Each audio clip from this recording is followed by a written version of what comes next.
day, everyone, and thank you for joining us on this somewhat unusual day. It's a somewhat unusual day because you can see the bandage on my forehead. It's sunshine, yippee! So we have London springtime at last. Unfortunately, it's accompanied by a rather piercing wind. So inside is the best place to be, and watching this is an even better place to be. So welcome indeed. My name is Darling. I think I've got a badge here. Yes, there we are, in case I forget who I am. And I'm the chair of three great groups in the kaleidoscope of groups that comprises BCS, British Computer Society, which is the Chartered Institute for IT.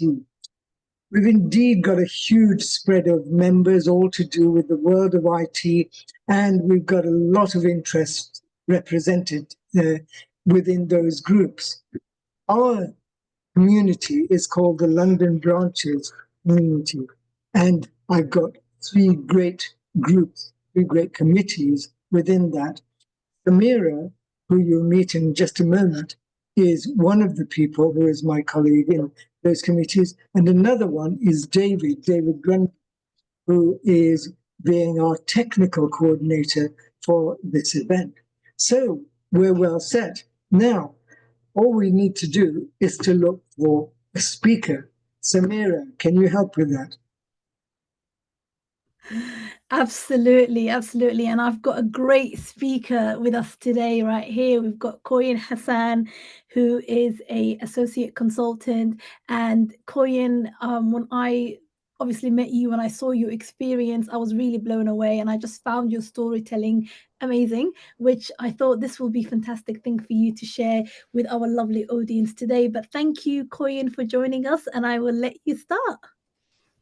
Yes, hello everybody. Thank you, Samira, for your kind welcome. I hope you can all see my screen. Yeah, no?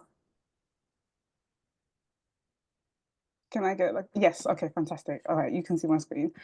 So yes, as mentioned, my name is Koyin, and I will be taking you through this journey as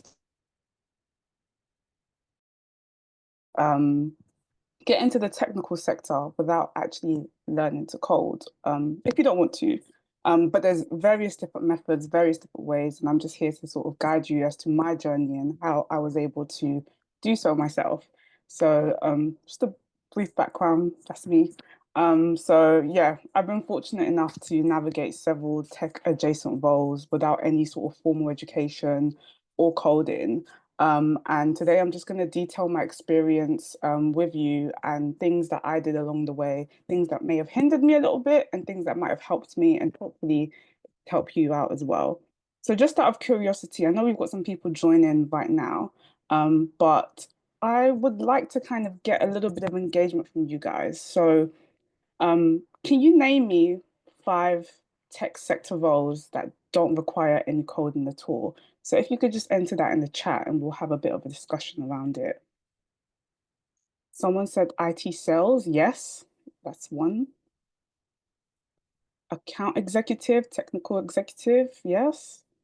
Keep them coming. Just see in the chat what else is being mentioned here. UX designer. Yeah, that's a really good one. Project manager. Yep. CEO, CFO, yeah. I think to some degree, yeah, maybe customer success roles. That's a really good one. That's one that people don't tend to talk about too often. Product manager, yes. Business analyst, yes. Tech support, yep. Cloud solutions architect, possibly, maybe you might need a bit of technical acumen in order to pursue that. Tech governance, yeah. I think there's some other ones that I saw here. But yeah, you guys are right. Data analyst. I think previously you probably wouldn't, but now there's more of like a need to be able to do a little bit of SQL or some sort of, I would say, query type of language that you'll need in order to pursue any sort of data analyst or data adjacent roles. But yeah, you guys are kind of familiar with some of the ones that are possible. So they're definitely out there. And these are various different roles. You guys even mentioned more than 5, which is really good. Ones that weren't mentioned too much were delivery leads, program managers, digital marketing as well, agile coaches and scrum masters, user experience researchers, various different roles as well. So there's a plethora of them, and they all do exist. And these are ways of you being able to get into tech without needing any sort of coding skills. So a little bit about myself. So where I begun. Education-wise, I'm from a law background, so I think after my second year of university, I realized I actually don't want to do law anymore. But I was too far gone. It was too late. I just had to see it through and graduate, which I did, from the University of Liverpool. And then I went straight into customer service, which I'm sure majority of us have experienced. We've all done some sort of customer service job, which is really good because I think that's where we learn a lot of our earlier sort of skill sets and how to sort of navigate within the work world and how to deal with people, which will come into play later. And then I went into marketing. So I was very fortunate to work for Coca-Cola at a very young age. And I worked a lot with the campaigns that were going on within the company. And I learned a lot there, and it kind of opened my eyes to understanding that there was a lot more that I could do for myself. And yeah, I think during the time I transitioned as well, it was during the pandemic. So it was slap bang in the middle of the pandemic. As you guys were aware, we had so much free time. There was so much for us to sort of sit back and reflect on. And one thing I kind of do, I'm a serial learner. So I wanted to learn something new, but I wanted to learn something new that would kind of advance me in my career. So I was basically seeking greater career pursuits, and the financial incentives as well was there. So I wanted to earn well and do something that I genuinely would like, and I would sort of feel encouraged to wake up in the morning to do. And the turning point for me was trying to sort of find out what was out there. So again, coming from somewhere where I had no idea of anything technical, I had to figure out what kind of roles were available for people like me. So as you guys mentioned, there's a plethora of roles and paths to take whereby you didn't require any kind of coding. And I was very, very passionate about not coding because I just know my learning style. To code, you need a bit of a mathematical brain. Not saying you have to, but it helps. I am not mathematical at all. And don't get me wrong, I did learn, or I tried to learn how to code, but it just wasn't for me. And I gave it a try, and I knew from giving it a try that it just didn't align well with myself, my personality, and my learning style, and the way I kind of like to communicate. So I knew coding was just never going to be it. And I also had to make sure that I was willing to take risk. And again, personality wise, I'm not really a risk taker. I'm very meek. I'm very quiet.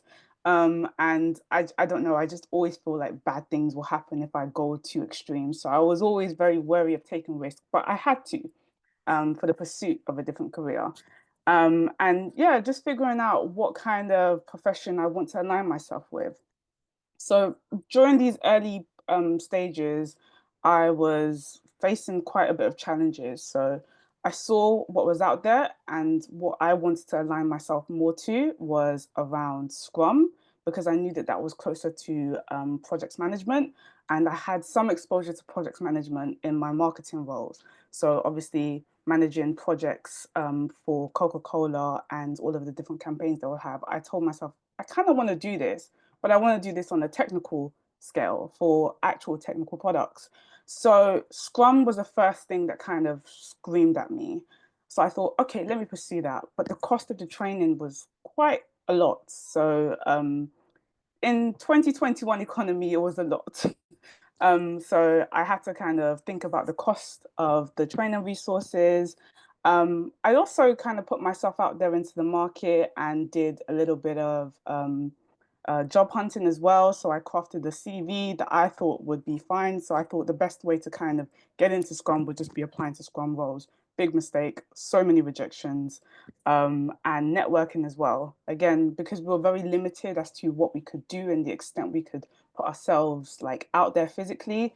Networking, you had to figure that out by yourself. And fortunately, as the time sort of went along, we were able to sort of innovate into more sort of Zoom types and Google Meet types of networking. But I wasn't really doing that much networking to begin with. And I also didn't find any kind of accountability partners or mentors to begin with. So I was kind of not really setting up myself in the best sort of position to begin with. But one thing I knew I did have was a lot of transferable skills. So, oh, I don't know if you can see my screen, but it should show a picture of transferable skills. Can you see it? No? Yeah, we can see it. Are you able to see it? Yes, we can see it, Koyin. Okay, Thank you. fantastic. All right, just wasn't sure because it's not showing up on my screen. But yeah, transferable skills. Now, this is why I didn't lose any faith, because I know that these types of skills are very highly valuable, and they're valuable across all industries, not just within tech. So regardless of where you are in the world, these skills, you have to own them and make sure that you have some sort of like capability to time manage, have good communication skills, be a good problem solver in whatever you do. And the tech sector is just like every other sector. There's people who need to perform these types of transferable skills. So the industry thrives off of all these skills anyway. So they kind of intersect within the business and then the design capabilities and also user needs. So they bridge the gap essentially for people who are technical and non-technical, and that's done through transferable skills.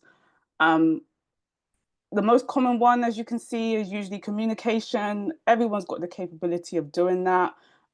We all learn these skills from education. We acquire them through during education, during internships, or during other roles that we've been exposed to, or just in our day-to-day lives. We all have some sort of emotional intelligence. So these things exist. It's just finding out how to own them and use them in these roles that you guys sort of presented at the start of our session. I also added attention to detail, creativity, and leadership, because I feel like these skills are necessary in a lot of tech sectors, and which I would say more so creativity now more than ever, because we're going to the era of AI, whereby it's just a computer. And one thing that separates computers and us humans is the fact that we have that sort of unlimited capacity of creativity. So being able to lean more into our transferable skills will allow us to sort of like shine in any of these non-coding skills and non-coding jobs as well. So how did I build my skills? I had to get real. I did an internal SWOT analysis. Does anybody know what a SWOT analysis is? If you can put that in the chat, that would be quite helpful. So it's a SWOT. I'm sure some business analysts might know about what this is. Yeah, that's correct. Strength, weaknesses, opportunity. Yes. Okay. So you guys are very familiar. Fantastic. So I did an internal SWOT analysis.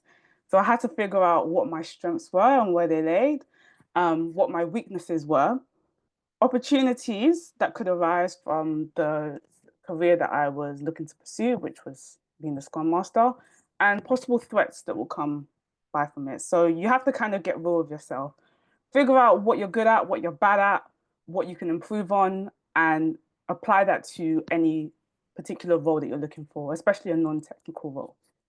I also did some bootcamp courses. I did like quite a few. I ended up paying for a bootcamp course actually. So I took the leap of faith and put some money into a course, and it was helpful, but what I'm learning now is that there's so many amazing free resources out there that you guys can use that you don't have to pay for.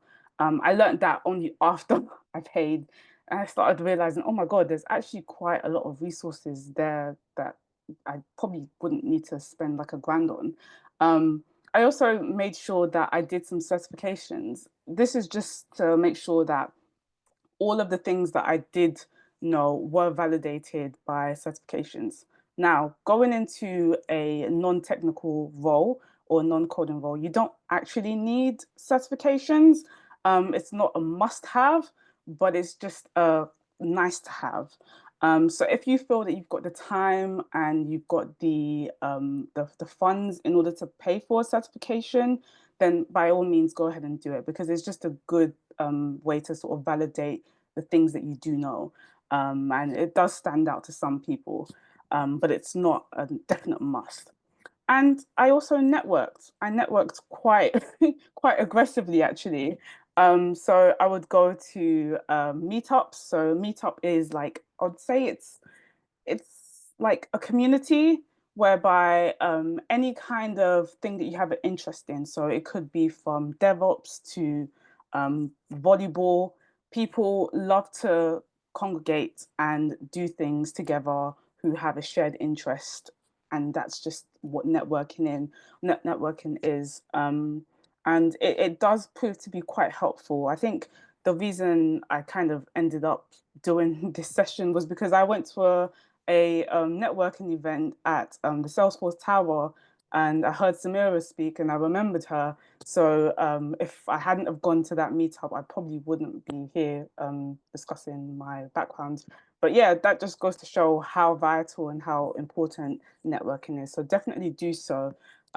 Use the app Meetup, talk to people in the industry that you're focused or interested in, and volunteering. So a lot of people kind of skip this path as well because, again, it's volunteer work, it's not paid for. So people are trying to get paid. Times are tough, we understand. But committing maybe a couple of hours or even something as little as maybe a month to a particular gig that isn't paid for could prove quite useful. And again, it could help you sort of practice and apply some of your transferable skills. For instance, I volunteer with my local community in helping them allocate funding for different organizations within the community. But there's also ones that you could do that align with the roles that you want, especially if they're non-technical roles. So there's an app called or website called Skills Up Life, whereby it allows those who are seeking work experience, especially for those who don't have any prior work experience, for startups. Startups are they have limited funds, so maybe they don't want to commit too much into hiring, but they just need somebody for a short period of time to help them on a project. So you're kind of helping each other. They're helping you boost your skills and credibility and apply the things that you've learned from all these boot camps and certifications.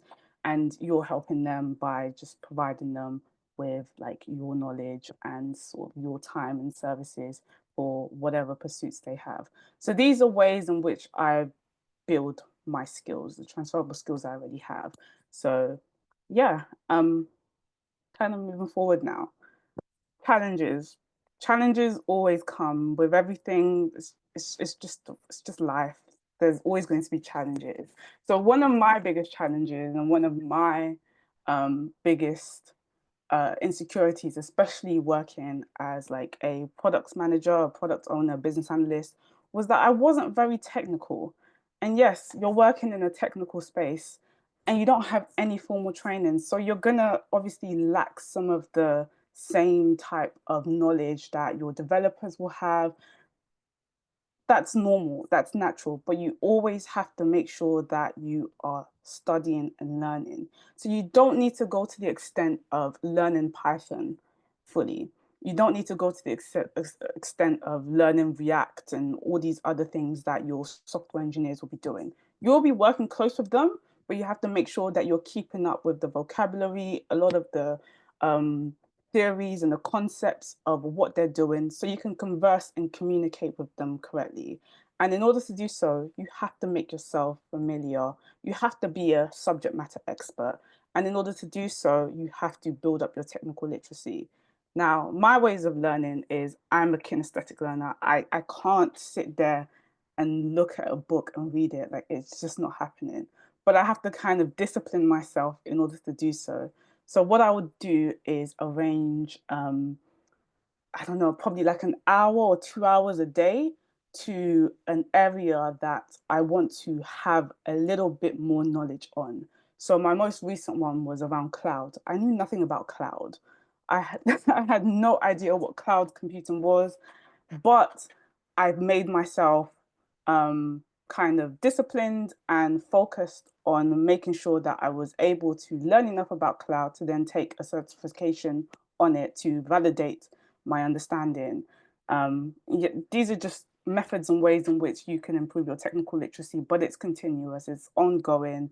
Technology is constantly changing. One day it's cloud, the next day it's AI, the next day it's machine learning. It's a plethora of things. So you just have to make sure you are aware of the growing trends, because you never know, you could be working on a project that requires knowledge of these things.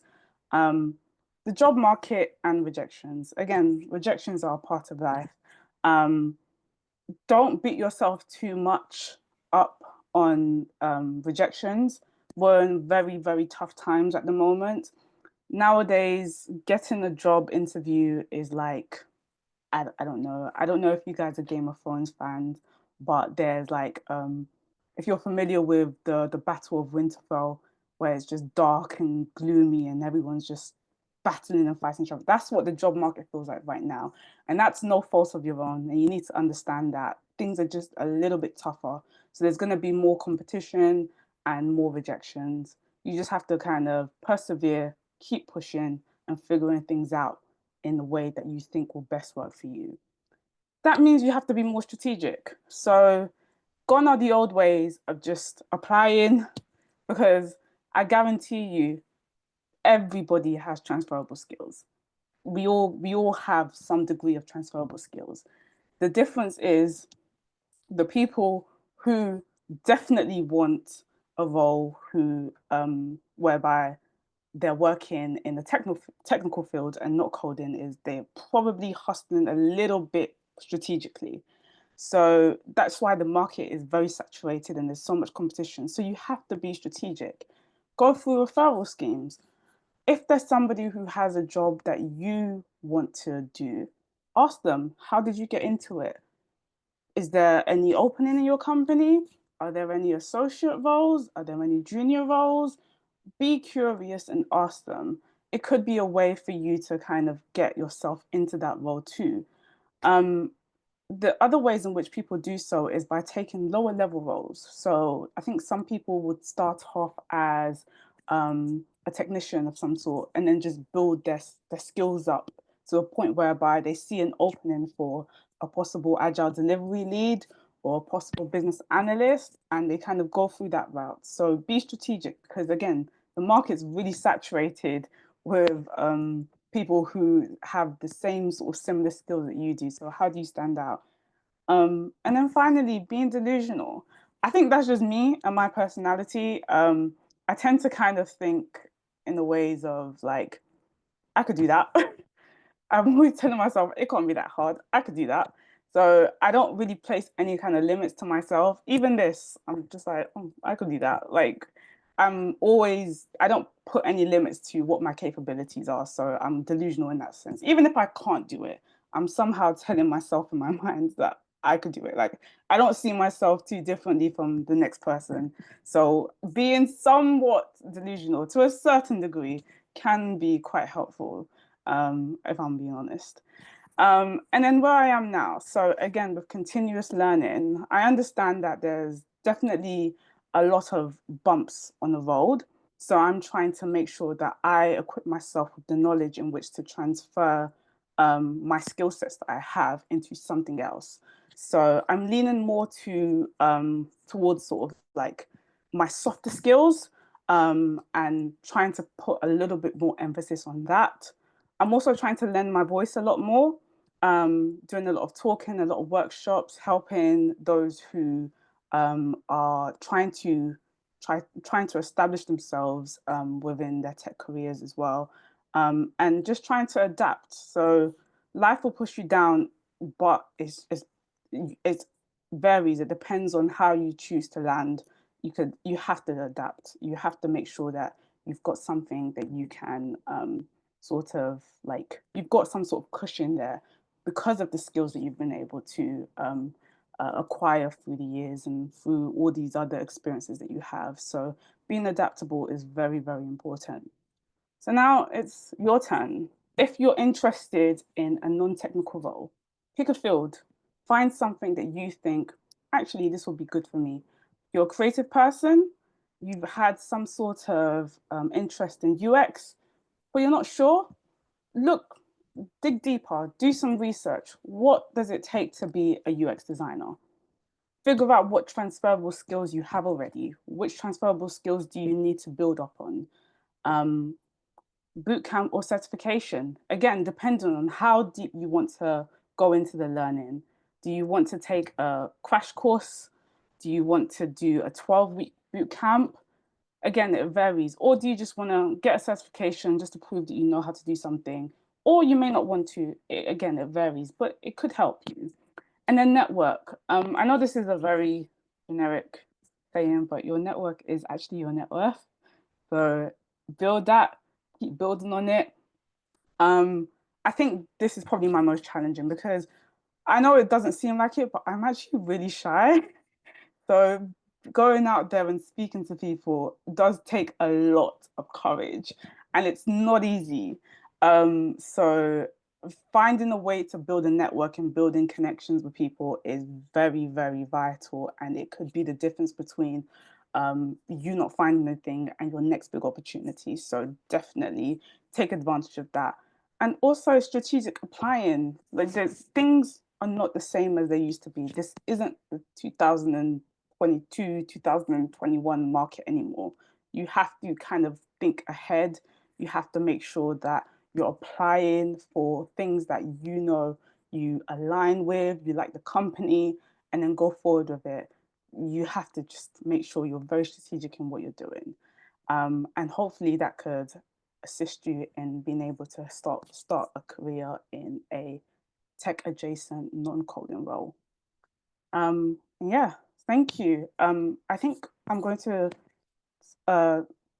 transfer things over to Samira now because I'm thinking there'll be some questions, but just in case you guys don't really have any questions, feel free to scan this barcode and give some feedback, or feel free to connect with me on LinkedIn. Yeah, Samira, over to you. Thank you so much, Koyin, for that lovely presentation. Absolutely just excellent. Like all the tips that you are giving and everything has been just excellent. Just give me 1 second, please. My child is just coming to the room. Give me 1 second.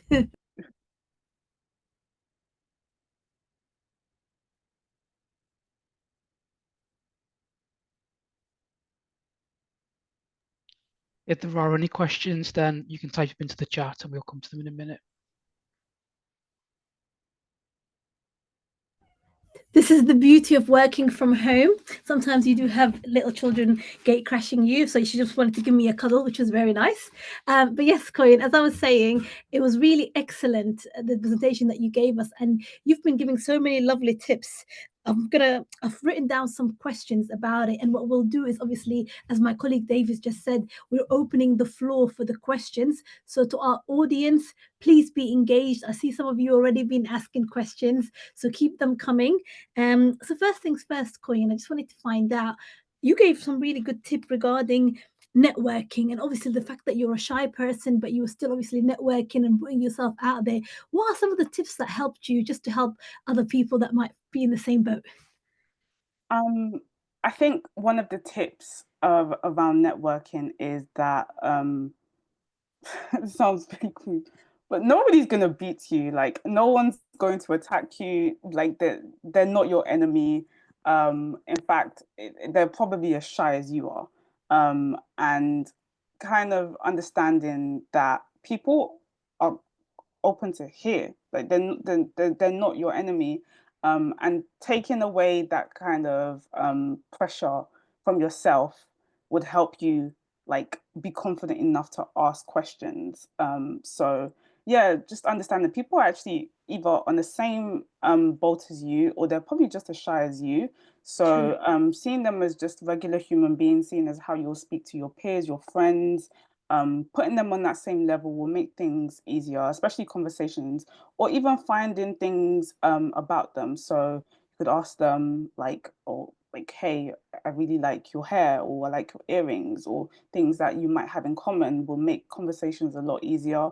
It took a long time for me, but I think gradually, as I would do it more often, I would realize nobody died, nothing happened, we're all here and everything's fine. In fact, I left the conversation with even more than I expected. So it's a bonus, it's a plus for me. So that's the kind of approach I would always give to networking. Like nobody's out to get you, no one's gonna bite you. And in fact, you could leave with something really valuable if you just try. Absolutely. No, I really love that. And I second everything that you said. Networking, it's definitely a skill where you build up over time. I remember thinking back at the first ever networking I attended. I attended on my own. I didn't have any friends to go with or anything. But I just feel like that just pushes you out. And I just kept remembering what my mentor told me. And that was that everybody who comes to a networking event comes there for a reason, and that's to network and meet other people. Uh, so just put yourself out there and just even talk about, just like ask questions and act like really interested about the people, and ask good questions, definitely. So yeah, no, that's good. Thank you for that, Koyin. Okay, next question that I had is, you talked about rejection and you talked about how, and I feel exactly the same in this current economy. It's been really tough for job seekers. I mean, I meet a lot of people from who are job seekers, through a lot of networking events. And I remember, obviously, I was also once a job seeker as well. It is definitely a tough environment at the moment. So, what would you say some of the tips that made you get over those rejections and fight on?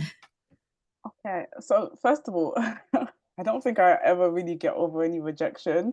I think it's just handling them better, processing them a little bit better. Like I said, circumstances are a lot more different than they used to be. The market is a lot more competitive. You need to understand that your rejection is not based off of the fact that you're not good enough. It's just based on the fact that there's so many other people who are also equally as good. And it's just a matter of something that they've done or something that they do that might stand out a little bit more.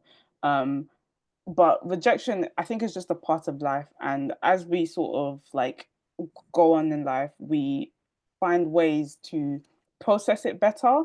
Like for me, for instance, the way I process rejection is just like their loss. Like really, because there's nothing else I could really do about it. Sometimes you can ask for feedback to see the reasons as to why, to help you improve for another role or opportunity that you're looking for. But I think it's just from having a healthy process mechanism and understanding that it's part of life, and it's not the end of the day. I mean, it's not the end of the world. Opportunities may pass now, but it just means that there's probably a big opportunity coming later, and it's just kind of moving forward in life, knowing that, and not being sort of strung up on disappointments for too long. I love that. Absolutely. Definitely. It's not the end of the world. Lots more opportunities to come. And as they say, right, next opportunity. No equals next opportunity. That's how I always see it as well. Yeah. Brilliant.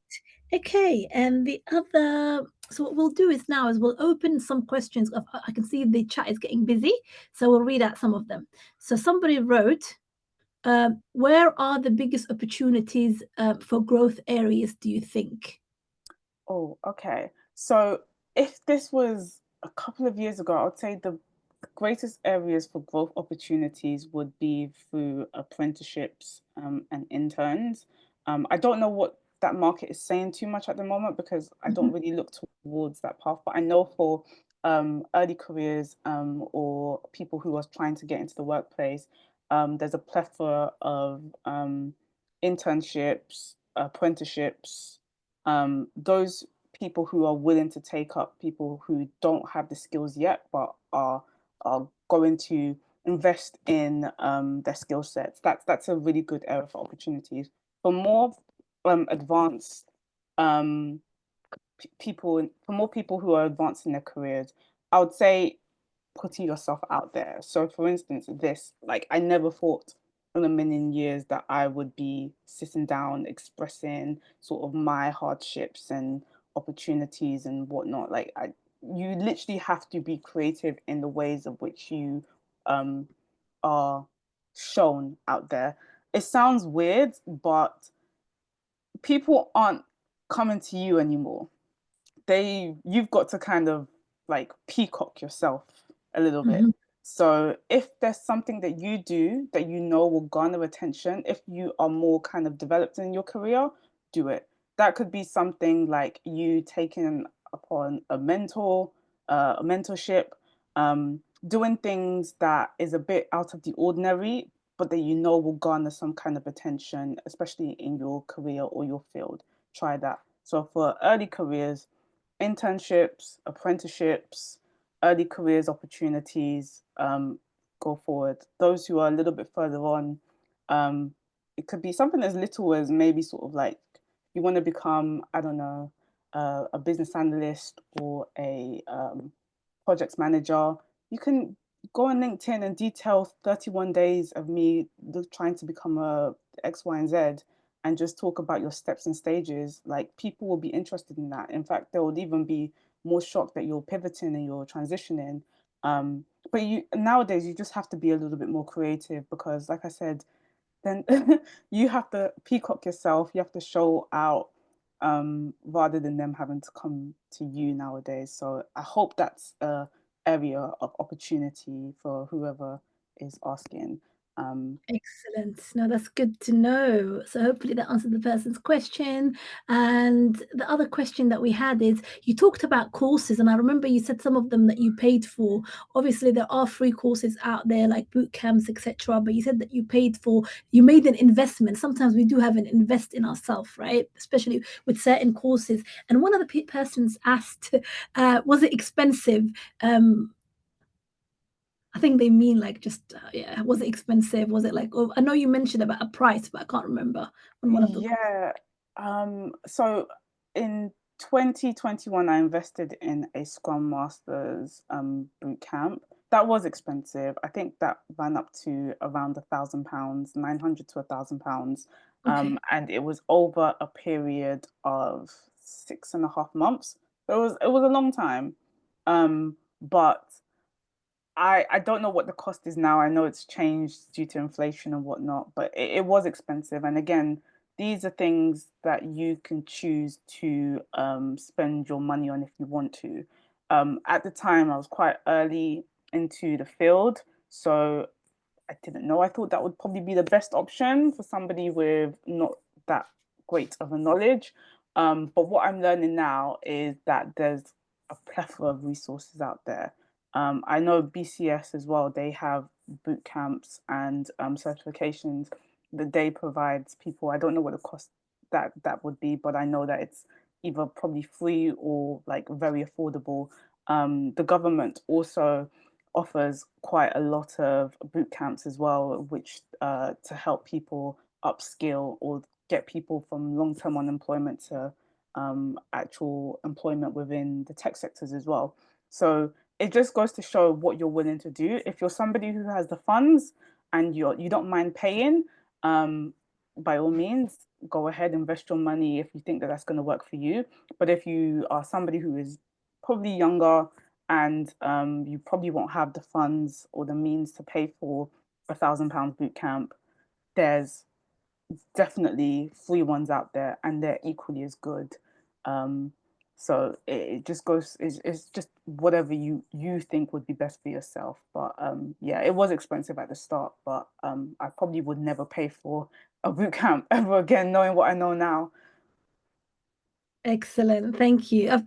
Definitely. I think that investment, you made it. And like you said, you got a new certification out of it. But it's good equally that obviously we make courses accessible for people. And there are lots of other opportunities, whether, like you said, the government funded one or the BCS affordable courses, or like, learning from YouTube mentors.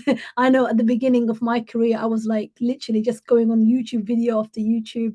Obviously, some people are visual learners, some people are book learners. So you have to find out. And I think definitely there's a lot of information in this sudden age for people to get out of. Good.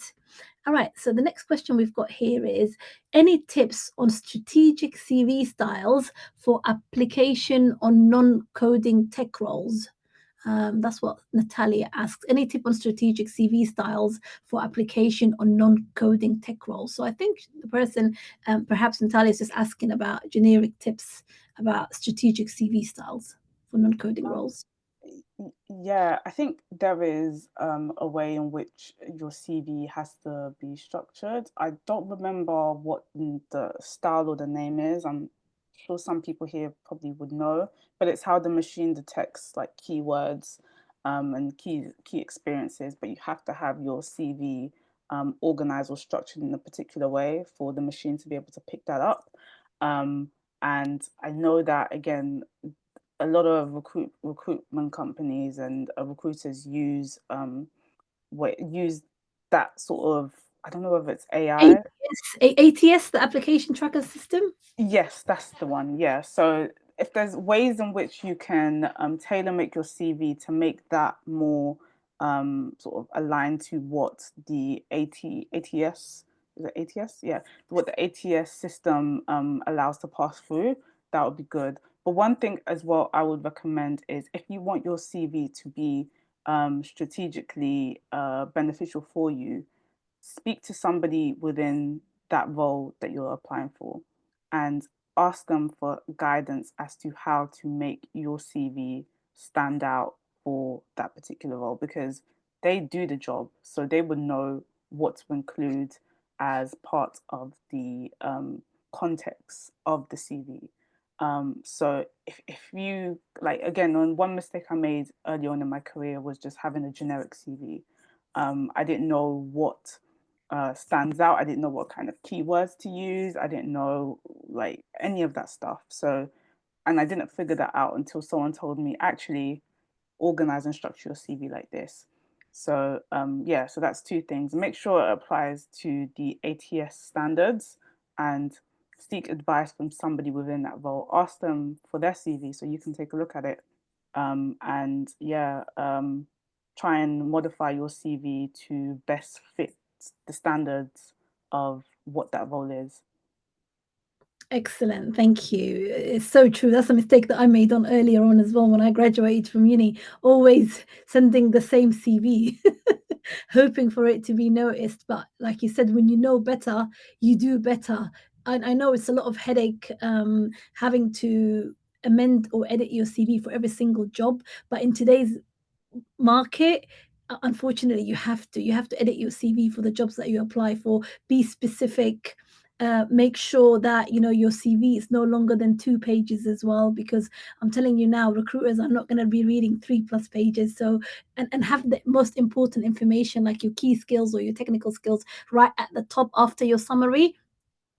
All like, yeah, definitely, it's a lot of tips right there, but definitely. And also, you can always Google as well, like ATS friendly CVs. So just as Koyin was talking about, it's really important that your CV is ATS friendly. So if you Google that, literally it will come out with really good standards of how you should be able to structure your CV.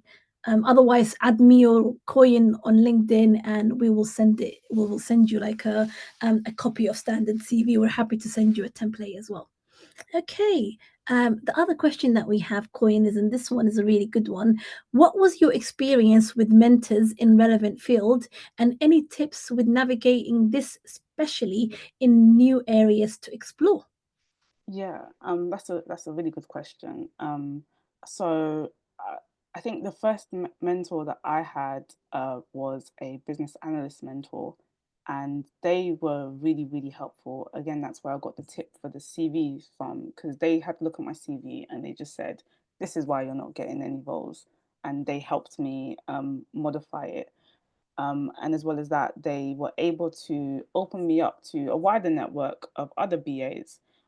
So these are just things like group chats and events that were going on, that they were able to sort of open the sort of like the doors for me. So finding a mentor could really, really help sort of reduce your wait time, because there are people who have the information already. It's just a matter of you kind of being open and honest with them, and they can then sort of craft sort of like a roadmap as to how they're willing to help you. My second mentor that I got was when I was looking to get into product management. Again, I thought it would probably be the same as product ownership. This is, I know, it was slight difference, but the person who was a product manager mentor for me, they were another product manager who was looking for product management roles. So they trained me as to how to structure my answers and ways of which to kind of apply certain skill sets to the job, which I would have never have known. So they are valuable because they give you that information that you probably weren't privy to before. It's literally, guys, you have to be brave enough to speak to people doing what you want to do. It is really uncomfortable sometimes, and it does take a little bit, like a lot of courage. But you'll be surprised as to how many people are willing to help. Some people don't even know that they're mentoring, but they are. So if you're able to find somebody who does what you want to do, and just take any advice they give you, listen to it, check in with them regularly, update them on the things you're struggling with. They will help you.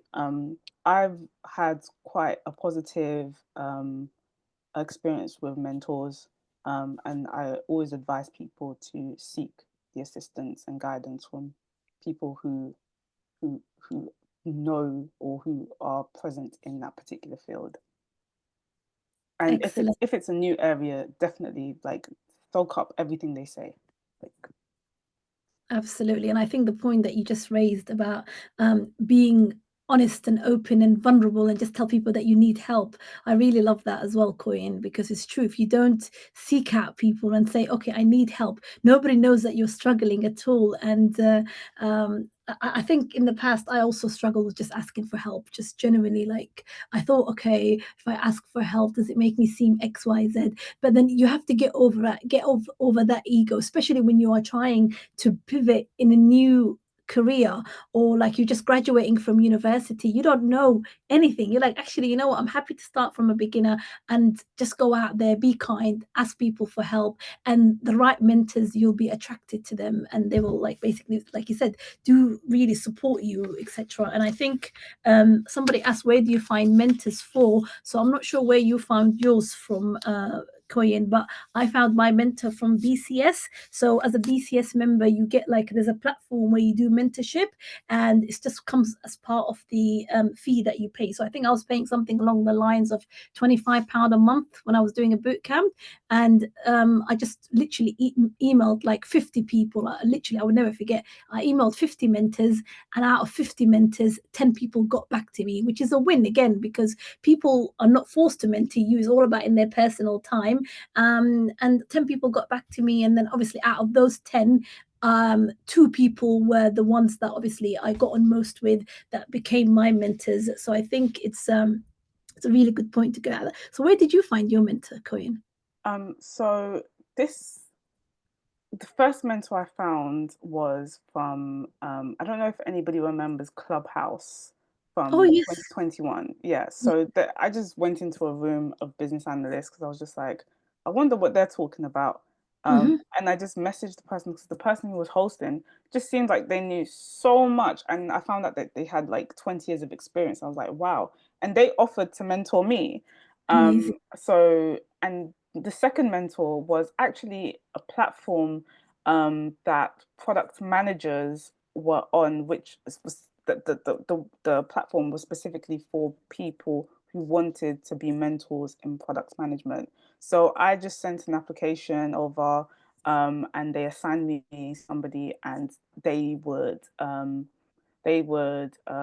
say, train me of like style of speaking and how to construct my sentences for certain interviews, because I had the knowledge, I just didn't know how to answer the questions.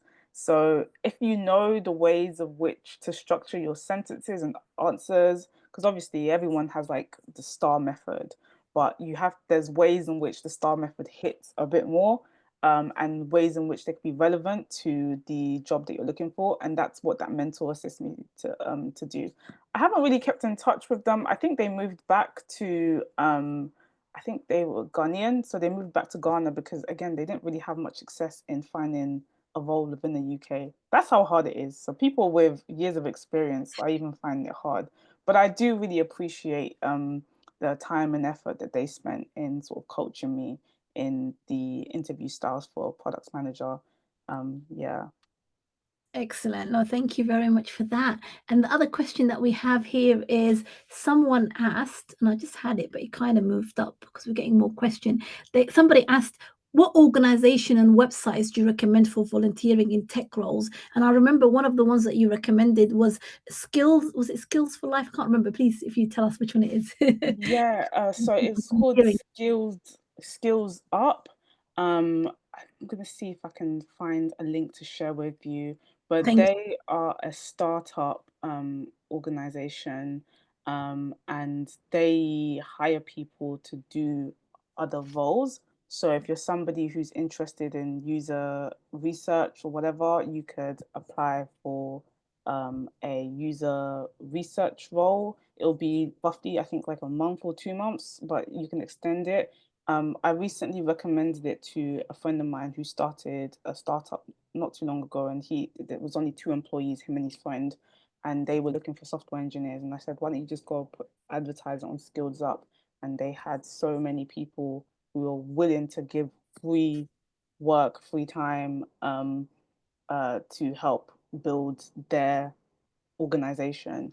Let me see if I can find the link to share with you. But there's Excellent. also others. There's Reach Up And volunteering as well. Reach Up volunteer. It's called Reach Up. I'll try to find the link as well, but it's just going to get me. But I'm going to write it here. You guys can also Google Reach Up, and that's also another volunteering platform where you can take on projects, and they look for people for digital marketing, project managers, any kind of role. And a lot of the roles you can also do it volunteering. But yeah, I'll let you put the Skilled Up ones as well. Another place as well that I recommend for volunteering is while you put up the link, Koyin, another place that I highly recommend as well is to make sure that you go in your local community. So places like your local library, it could be a local place of worship, it could be working, I don't know, volunteering at a school.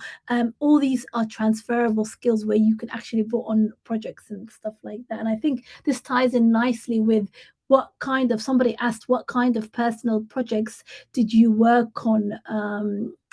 So at the time when you were volunteering. So one of the things that I worked on was I was doing a digital tech buddy support role at my local library, because I'm very excited about making sure that tech is accessible. So helping people with, I don't know, like maybe see if they can show them how their iPhone works. It could be teaching an elderly person how to access the internet. It could be doing a cyber safe awareness session. But again, like once you start volunteering in your community, you'll get so many opportunities. So what were your projects that you worked on, Koyin? So I worked on helping a company called Lochem with their digital transformation. So I was sort of acting as their business analyst and product owner there. So again, I did all of the the certification work, but I just needed to be able to apply it to like a real life project, and it was helping them develop their website and their portal. Another one is just working with my local community. That is always usually the easiest. But again, in terms of like my transferable skills, I just wanted to be able to apply it to that sort of sector, but there's a few, and again, it's even charities as well. Some charities can't afford to hire a professional to do something. So if you know you have a specific skill and you just want to like dedicate or devote a little bit of time, it's you doing your sort of like civic duty, but it's also you building up and owning and mastering your skills to be able to talk about in ways of like examples for interviews. So definitely don't look too far. There's opportunities literally like outside your door. But it's just a matter of you being sort of brave enough to be like, do you want some help? This is what I can do. And yeah, there you go. Excellent. Absolutely. Exactly. Don't wait for them to tell you what to do. You offer yourself and say, okay, be proactive and say, this is what I can help with. Or is there a way that I can do X, Y, and Z? So create opportunities. In 2025, we're not going to just sit and wait. You're going to go and get opportunities out there, and definitely volunteering. It's a way to get in. It's a way to put your foot in the door, create an understanding, and do something good for your local community. You know, I pop into when I go to my local area, I always see some of my clients from the library who'll be like, hello Samira, how are you? And it's just really nice. So I think wherever we can, we should definitely make life better in our communities.